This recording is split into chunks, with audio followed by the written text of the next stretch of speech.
Hello students, VK English classes में आप सबका स्वागत है। आज मैं आप लोगों के लिए एक नया वीडियो लेकर आया हूं, जिसमें मैं आप लोगों को फिगर ऑफ स्पीच के बारे में बताऊंगा। फिगर ऑफ स्पीच जो है आपके ये फर्स्ट ईयर और 12th में होते हैं। ये आपको फर्स्ट ईयर से ही पढ़ने के लिए मिल जाते हैं।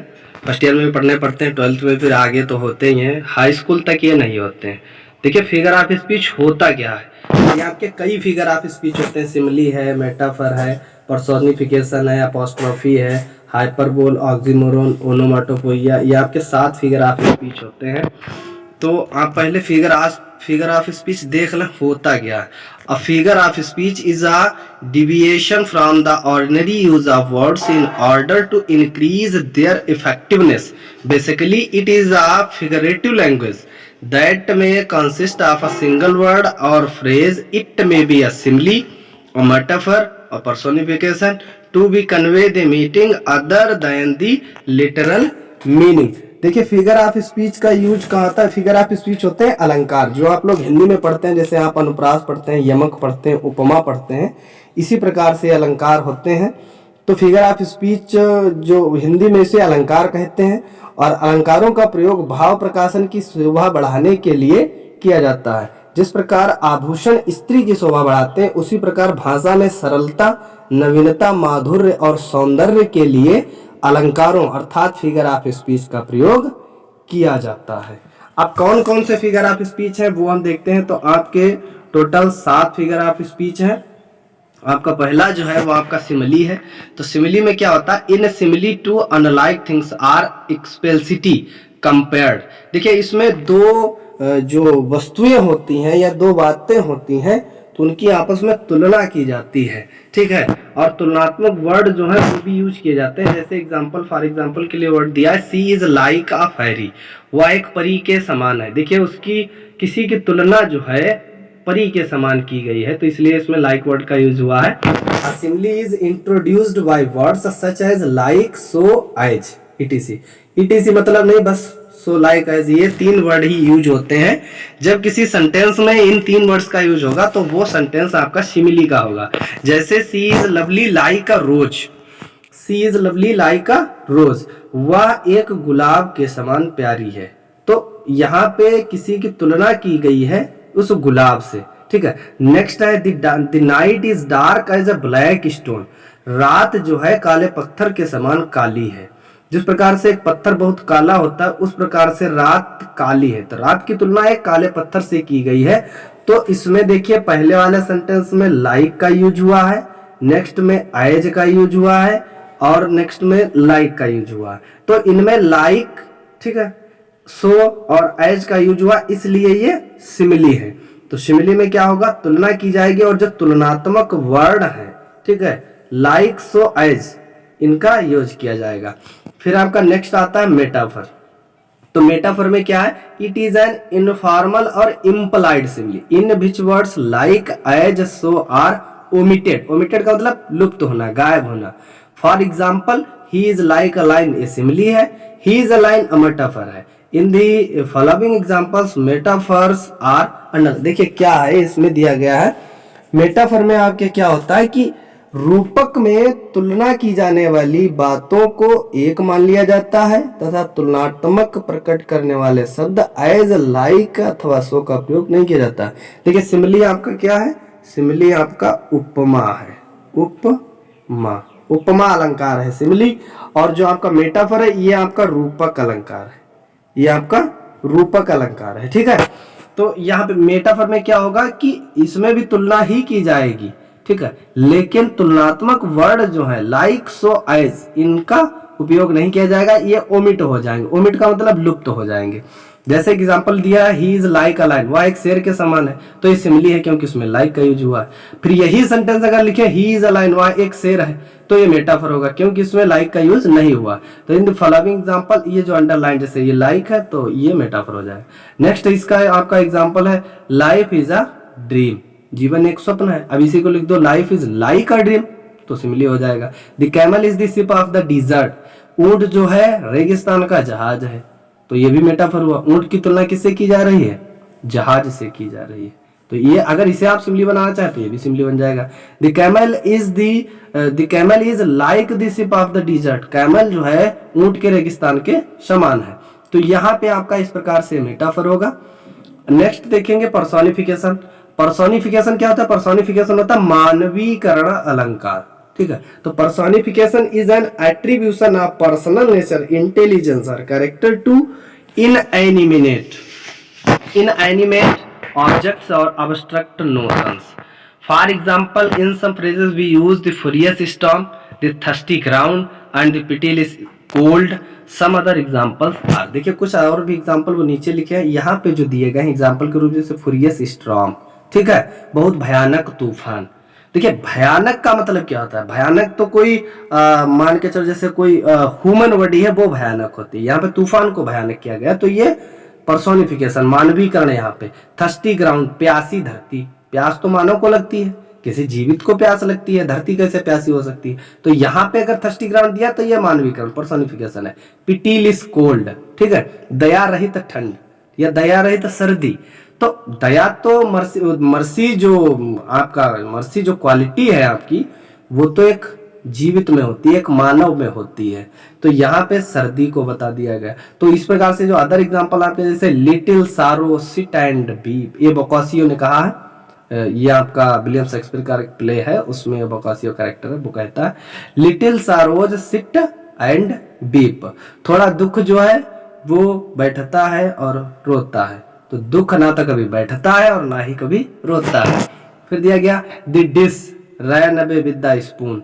डिश जो है मतलब जो हमारा भोजन है वो चम्मच के साथ दौड़ता है। भोजन भी कभी दौड़ता है, लेकिन यहाँ पे लिया गया है, यहाँ पे इसीलिए इस सेंटेंस में पर्सोनिफिकेशन है, मानवीकरण अलंकार है, ये ब्लैक ने कहा।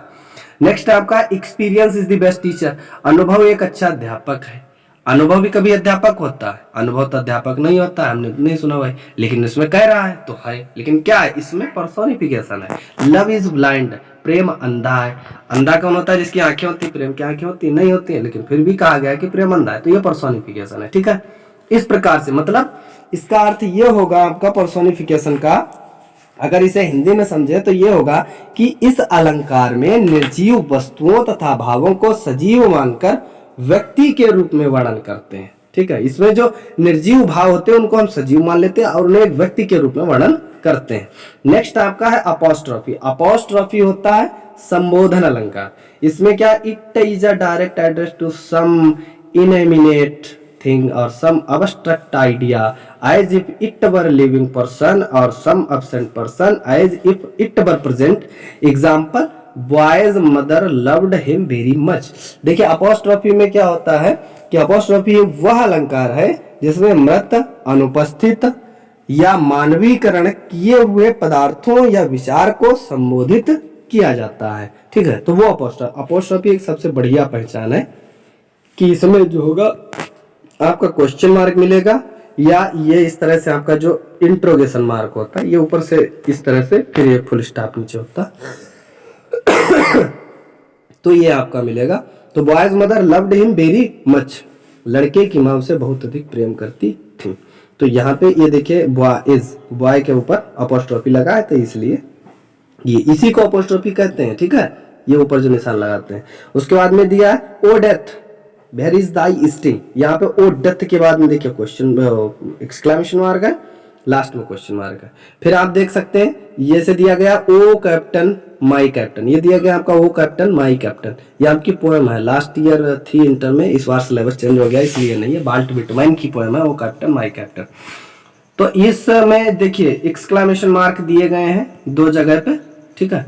ये आपका एक्सक्लेमेशन मार्क दिया गया, ये देखिए यहाँ पे भी है और यहाँ पे भी है। तो ये ओ कैप्टन माई कैप्टन ये आपका अपोस्ट्रोफी हो जाएगा। इसके बाद में देखते हैं हाइपरबोल। ये आपका हाइपरबोल।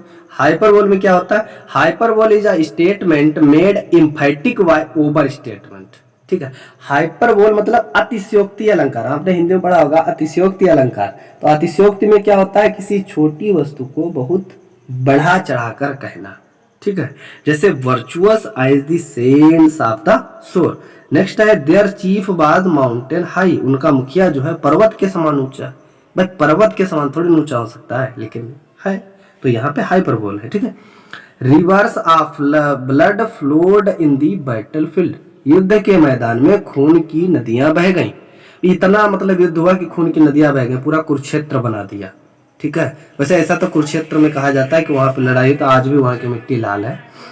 तो कहने की बात है, क्लियर मुझे नहीं है, लेकिन जो है वो मैं आपको बता रहा हूँ। तो हाइपरबोल में क्या होता है कि छोटी सी बात को बहुत बड़ा चढ़ाकर कह देते हैं। ठीक है, नेक्स्ट आपका आएगा ऑक्सीमोरन। ऑक्सीमोरन होता है विरोधाभास अलंकार। इसमें दो विरोधी बातें एक साथ रखी जाती हैं। ठीक है, it is a figure of speech which combines two seemingly contradictory or incourageous words for sharp emphasis or effect. For example, love is bitter sweet, this is an open secret. Love is bitter sweet. bitter means कड़वा होता है, sweet means मीठा होता है। तो प्रेम जो है कड़वा भी है और मीठा भी है। This is an open secret. Open मतलब खुला, सीक्रेट मतलब बंद। जो रहस्य है वो सीक्रेट है, वो बंद है। ठीक है, तो this is an open secret, यह एक खुला रहस्य, खुला भी है और रहस्य भी है। तो ये जब दो अपोजिट वर्ड्स जो है जब एक साथ यूज होते हैं तब आपका होता है ऑक्सीमोरोन। ठीक है, जब दो अपोजिट बातें एक साथ यूज होती है तब आपका ऑक्सीमोरोन होता है। बढ़ा चढ़ाकर जब होता है तो आपका हाइपरबोल होता है। अब ओनोमाटोपोइया आ गया। ओनोमाटोपोइया में क्या होता है? The formation of a word whose sound is made to suggest और echo the sense as in cuckoo, bang, growl, hisses. देखिए इसमें क्या होता है ओनोमाटोपोइया में? ओनोमाटोपोइया में किसी की आवाज जो है वो सुनाई देती है। ठीक है, जैसे चिड़िया का चहचहाना, ढोलक का बजना, किसी के गीत का गाना, ठीक है, सांप का फुकारना, गधे का रेंकना, बकरी का मिमियाना। तो ये सब चीजें जब गोट ब्लीट करती है ना, द गोट ब्लीट्स, बकरी मिमियाती है। ठीक है, ब्लीट होता है। तो यहाँ पे द स्नेक आ गया, द स्नेक हिस, मतलब सांप क्या करता है? फुकारता है। फिर यहाँ पे देखिए दिया गया है I heard the humming of बीज, मैं मक्खियों के भिनभिनाने की आवाज सुनता था, या मैंने मक्खियों के भिनभिनाने की आवाज सुनी। तो यहाँ पे मक्खियों के भिनभिनाने की आवाज आ रही है, यहाँ पे सांप फुकार रहा। तो हमें साधारण तरीके से किस तरह से हमें सेंटेंस को लिखना, देखिए क्या होता है, ये आपके 4 नंबर का आता है ये आपका। अब बहुत सरल है, सिर्फ 7 पॉइंट, जरा से 7 पॉइंट आपको याद करने हैं और आपको 4 नंबर मिल जाएंगे। ठीक है, इसमें ऐसा नहीं है कि फिगर ऑफ स्पीच, मतलब फिगर ऑफ स्पीच की डिफिनेशन पूछ ले, तो ये नहीं है। फिगर ऑफ स्पीच की डिफिनेशन नहीं पूछेगा, आपसे पूछेगा तो simile, metaphor, personification, apostrophe, hyperbole, oxymoron, onomatopoeia. तो इन 7 की किसी की भी डिफिनेशन पूछ लेगा, उसके 1 या 2 एग्जाम्पल पूछ लेगा, आपको 4 नंबर मिल जाएंगे। तो आप लोग इनको विधिवत तरीके से बहुत बढ़िया करके याद कर ले। ठीक है, ये आपका फर्स्ट ईयर और इंटरमीडिएट के छात्रों के लिए है, आप इन्हें अच्छी तरह से याद कर ले। आगे आपका ग्रेजुएशन है, पोस्ट ग्रेजुएशन, उनमें भी होते हैं, लेकिन बहुत से हैं, सैकड़ों हैं। ठीक है, यहाँ पे आपको सिर्फ 7 ही याद करने हैं, तो आप इन्हें विधिवत याद कर ले। ठीक है, चाहे तो आप इनका स्क्रीनशॉट ले सकते हैं, या 2-3 बार वीडियो का रिपीट कर देंगे तो ये आपका याद हो जाएगा। ठीक है, धन्यवाद, जय हिंद।